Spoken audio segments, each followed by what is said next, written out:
1,000-year building spree, a public works project like no other on Earth before or since. The Step Pyramid would be the first of more than 100 pyramids built from 2600 BCE to 1600 BCE, each one based on Imhotep's original design.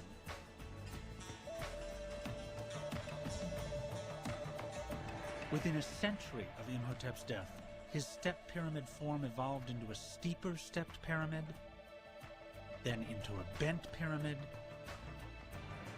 and finally into the true pyramid form.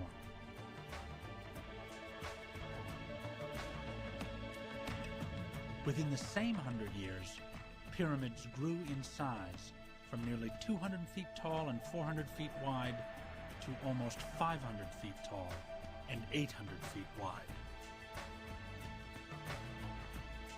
Although scientists have unlocked many of the secrets of how the pyramids were built, one question remains unanswered. Why did Imhotep choose the triangle to symbolize eternal life?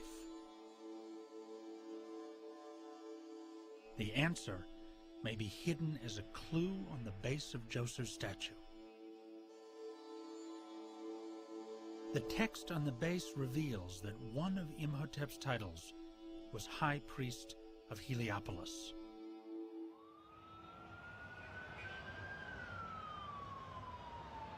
Today, Heliopolis is a bustling, crowded suburb of Cairo. But in Imhotep's time, it was the home of a powerful cult of the sun. The triangle was a key symbol of the cult because the sun's rays stream down from the heavens in beams that form triangles. The focal point of the sun cult was the Benben stone, the mythical stone from which the world was created and the first god appeared. The actual stone has long been lost, but its shape survives in the hieroglyph for the Benben, which ends in a triangular pyramid shape. For Imhotep, High Priest of Heliopolis, the triangular shape of the sun's rays and the Benben stone, as mirrored in the step pyramid, would have been a powerful tool to guarantee life after death.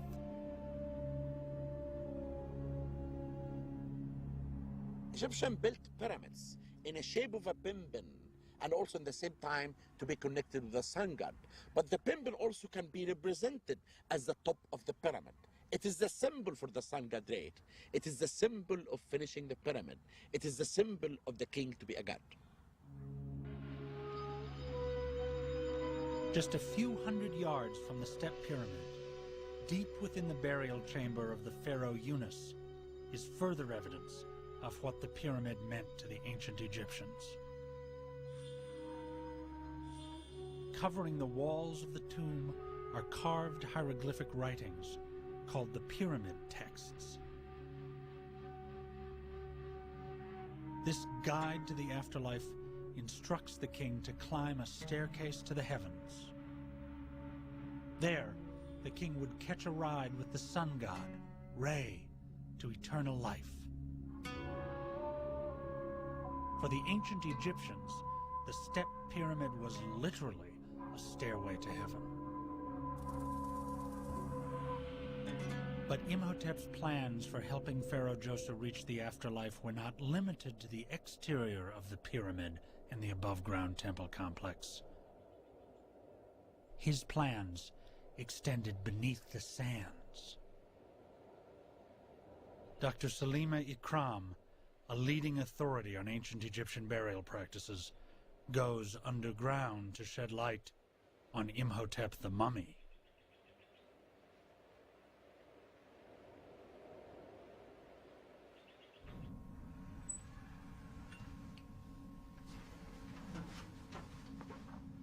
Lurking below the desert sands, cut into solid rock, is the most extensive and complicated network of shafts, tunnels, false doors, chambers, and galleries the Egyptians ever created.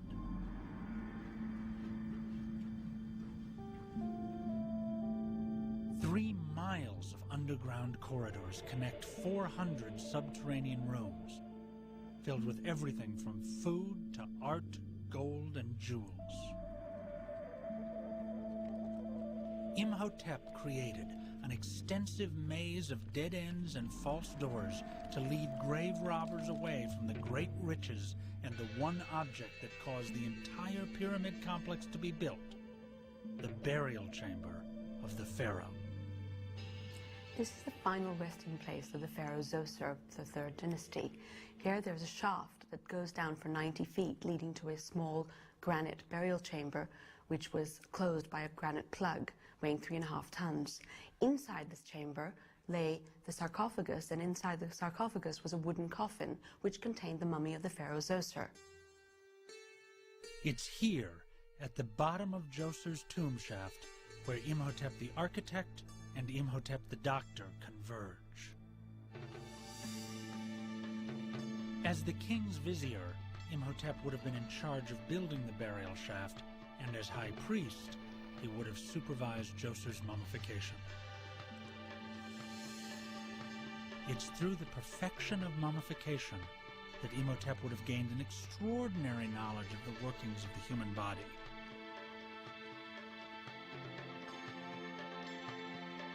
But when archaeologists entered Djoser's tomb in 1934, all they found of the pharaoh were his torso, right arm, and left foot.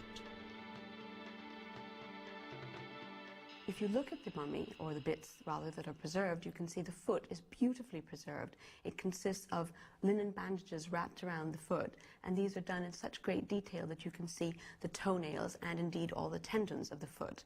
Now, this is very typical of Third Dynasty mummification, so clearly this must be a portion of the body of the Pharaoh Zoser.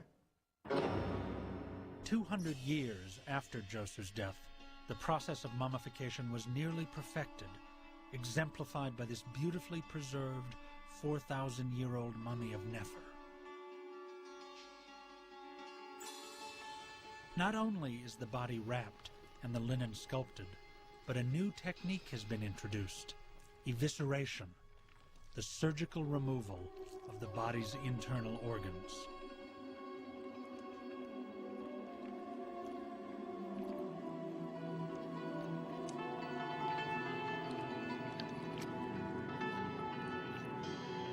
If it was Imhotep who developed these techniques, then his mummy should be as well preserved as Nefer's. Now, if we find Imhotep, we can expect that his body will be modeled, and presumably his face and details of his physique would be painted or modeled on the bandages. So we would indeed have a very good idea as to what he looked like in his life, or what he thought his ideal self should look like for the afterlife. Mummification had a great influence on Egyptian medical practices. By supervising the embalmer's work, Imhotep would have gained extensive knowledge about the position of internal organs and human anatomy. He may have applied what he learned from preserving the dead to healing the living. A few miles from the Step Pyramid at the Giza Pyramids, scientists recently discovered archaeological evidence that Imhotep may have had the perfect living laboratory for practicing medicine.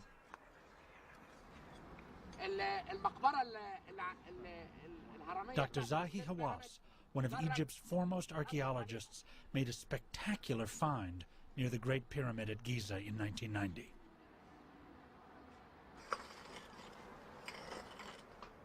Hawass unearthed the complex where the workers who built the Great Pyramids were housed and buried.